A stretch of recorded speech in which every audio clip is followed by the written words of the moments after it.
Bueno, gente, la idea de esta clase es aprender a programar en lenguaje JavaScript.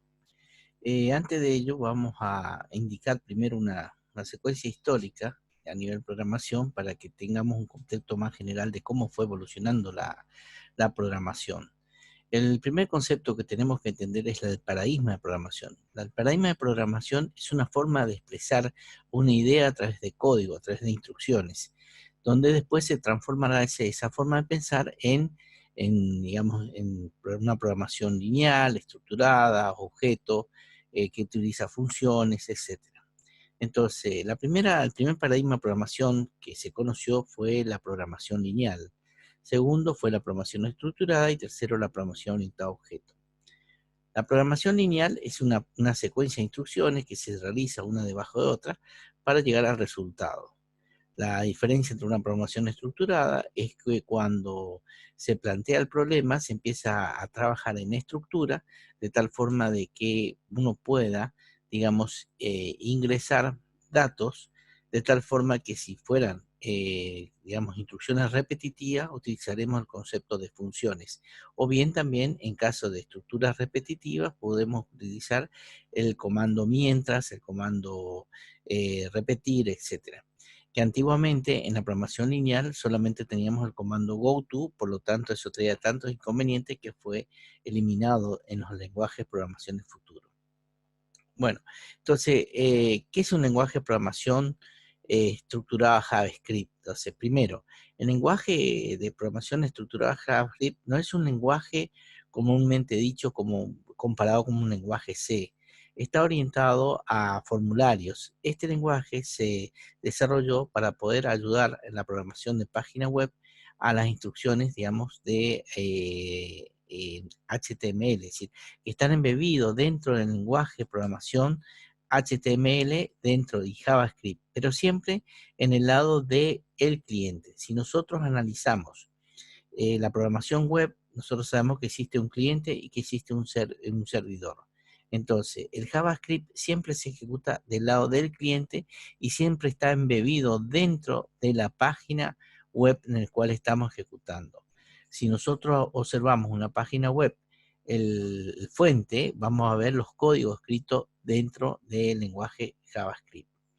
Entonces, también es, digamos, este lenguaje en estos últimos años fue más desarrollado porque solamente se podía ejecutar dentro del navegador, pero ahora sí se puede ejecutar, digamos, con un nuevo lenguaje que se está definiendo como Node.js. Este lenguaje Node.js se ejecuta instrucciones JavaScript en el lado del servidor. Pero bueno, lo que acá nosotros tenemos que interpretar es que eh, el JavaScript se ejecuta en el lado del cliente y que ayuda a desarrollar una página web dentro del navegador. Bueno, lo primero que tenemos que interpretar para poder analizar cualquier lenguaje de programación, ya sea lenguaje Java, Python, o en este caso JavaScript, lo que tenemos que mirar primero son las diferentes secuencias. Primero es el entorno de programación, donde nosotros, el entorno, sabemos cómo se edita un programa, cómo se compila, cómo se ejecuta y cómo se depura. Cómo se define variables, la estructura de repetición, comando mientras, para, etcétera. Formas de ingresar los datos a la memoria, digamos, por medio de teclado, es decir, se va a ingresar a una variable, a una lista, a una matriz. La forma de almacenar el dato, es decir, cómo voy a volcar los datos de la memoria al exterior, a memoria auxiliar, ya sea por medio de discos rígidos, grabando en archivos planos, o un motor de base de datos. También tenemos que analizar cómo trabajan las funciones y cómo trabajan los objetos. Bueno, entonces, para poder interpretar el lenguaje JavaScript, se fue desarrollando una serie de ejemplos, digamos, teniendo en cuenta los diferentes tipos de instrucciones. Por ejemplo, ingresar dos variables, sumar, multiplicar y mostrar los resultados. Además, sacar el mayor y el menor de los números ingresados. Este es el ejemplo que yo le confirmo para ustedes.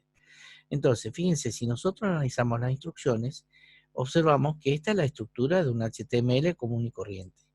Bueno, entonces, ¿dónde comienza el lenguaje JavaScript? Comienza acá, en esta opción donde dice script. Ahí comienza la instrucción, digamos, JavaScript. ¿Y dónde termina? Donde se encuentra el barra JavaScript.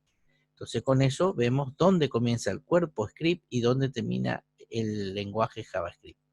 Entonces en este caso, si nosotros observamos, vemos que acá define una variable que se llama valor 1, valor 2, y en este caso el comando prompt está funcionando como un comando ingrese por teclado, un comando input. Entonces, ingrese, entre comillas, el primer valor, el comentario, y va a recepcionar en la variable valor 1. Lo mismo en el caso valor 2, y también define una variable suma, donde a través del comando parseInt lo que hace es sacar el entero, transformar esta variable valor 1 en entero, y valor 2 en entero. ¿Por qué? Porque en este caso, si yo no defino como parseInt, está cargando como una variable alfanumérica. Y no podemos sumar variables alfanuméricas. Entonces, por lo tanto, necesito transformar en variables enteras para poder sumarlo.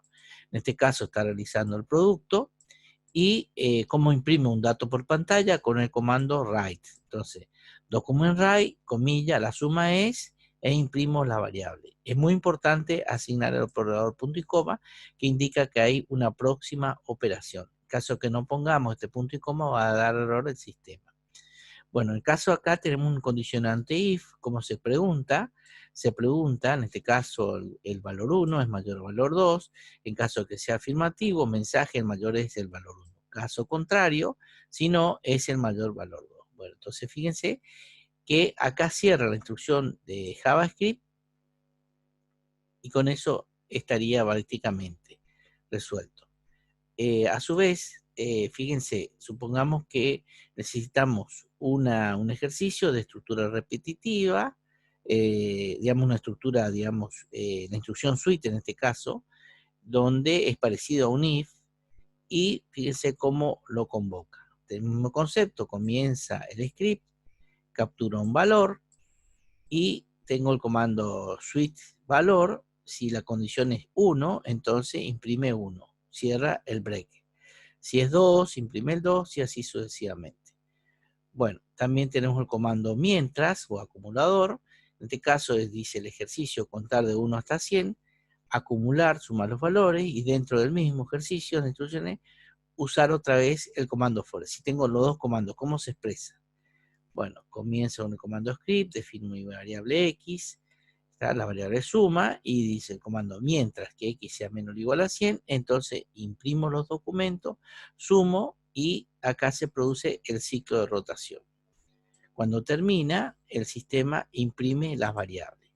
En el caso de la instrucción for, tenemos for, donde tiene un principio hasta el final con un incremento de A1, y va imprimiendo los resultados. Y tenemos el fin del cuerpo.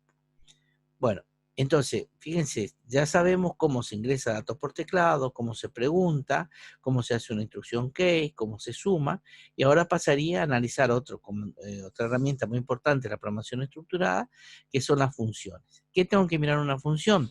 Primero, ¿qué es una función? Sabemos que una función es un conjunto de instrucciones que están camuflados bajo un mismo nombre. ¿Cuál es el beneficio? Que yo puedo reutilizar tantas veces quiera, y con eso optimizo digamos, la repetición de instrucciones dentro de un programa, y disminuye lo que es el tamaño de memoria en el peso que significa cada instrucción. Y me permite a mí analizar de forma rápida y precisa cómo, digamos, un problema en caso de detectar, si yo digo una función de apertura de archivo y en caso que hay inconveniente, me iría a ese espacio de programa. Entonces, siempre la función tenemos que analizarlo como una pieza, y dentro de esa pieza yo tengo instrucciones, tengo, digamos, elementos que conforman a esa pieza. Bueno, entonces, ¿qué tengo que saber de una función? Primero, cómo se convoca, cómo se envía un parámetro a la función, y cómo se recibe parámetros de la función. Entonces, cómo se convoca una función, cómo se envía parámetros a la función, y cómo da el resultado de una función, o cómo rescata una función dentro de un parámetro. Siempre tiene el mismo concepto las funciones, que las variables definidas dentro de una función solamente viven dentro de esa función. Y a su vez, en este procedimiento, las funciones pueden definirse al principio o al final de un cuerpo del HTML. Entonces, fíjense acá, un ejemplo dice, función sin parámetro. Entonces, ¿qué voy a hacer? Convocar 3 veces a una función denominado mostrar mensaje y escribir, cuidado, ingrese su documento. Entonces, en este caso, ¿cómo se convoca una función? Entre paréntesis, el nombre de la función se llama mostrar mensaje. Entonces, como regla de oro, podemos decir así, él convoca la operatoria mostrar y el comentario mensaje, que sería el nombre, es decir, el nombre de la función es todo, mostrar mensaje, pero una forma de expresar qué hace esa función. Entonces, observamos el ejemplo y comienza el script y define todas las funciones. Entonces define las funciones, en este caso función mostrar mensaje, no está recibiendo ni un parámetro. ¿Qué hace? Document write, escribe, cuidado, avanza una línea y abajo imprime ingresar su documento. Bueno, correctamente. Entonces, ¿cómo convoco? Mostrar mensaje, mostrar mensaje, mostrar mensaje. ¿Por qué hago 3 veces? Porque el ejercicio decía escribir 3 veces, mostrar mensaje. Bueno, en este caso, una función con parámetro, lo que voy a hacer es, la función va a recibir un parámetro y va a ejecutar una operatoria con ese parámetro. Entonces, en este caso sería el ejercicio, cargar valores comprendido entre uno, digamos, cada valores y mostrar el resultado por teclado. Entonces, fíjense acá. En este caso, la función se llama mostrar comprendido entre x1 y x2, cargo dos valores. ¿Y para qué? Para que cuando yo digo el comando for tengo inicio y fin, pueda hacer un ciclo repetitivo. Si yo cargo de 1 a 1000, esto va a rotar 1000 veces. Vamos a decir. Si yo digo de 1 a 5, va a cargar 5 veces. Entonces, ¿qué hace? Escribe inicio, ¿no es cierto?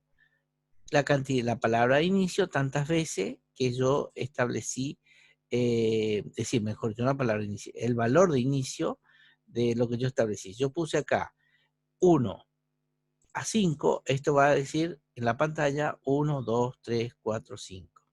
Bueno, entonces fíjense, en este caso defino una variable valor 1, valor 2, cargo los valores ingresados por teclado, y transforma entero y convoco la función, mostrar comprendido entre valor 1 y valor 2.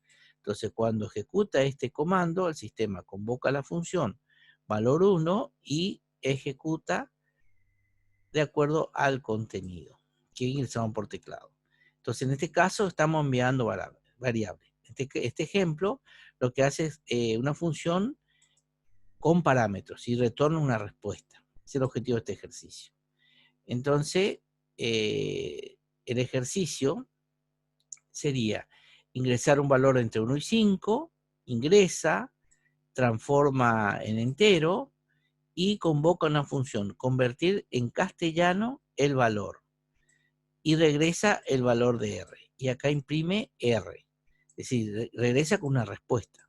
Entonces, vamos a la función convertir en castellano con el valor, comienza la función, busco la función, acá comienza la función, comienza con un signo de llave y termina con el signo de llave. Entonces eso me dice dónde comienza y dónde termina la función. Entonces, convertir en castellano, recibe el valor de x y hace un análisis. Si x igual a 1, retorna con la palabra 1. Si no, pregunto si x igual a 2, retorno con la palabra 2. Y así sucesivamente, y retorno, en caso que no es ni 1 ni 5, retorno con la palabra valor incorrecto.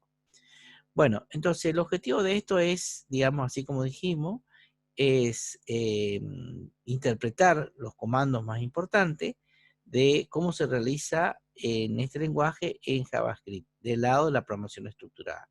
El próximo video vamos a hablar sobre el paradigma de programación orientada a objetos. Bueno, entonces, lo veré la próxima.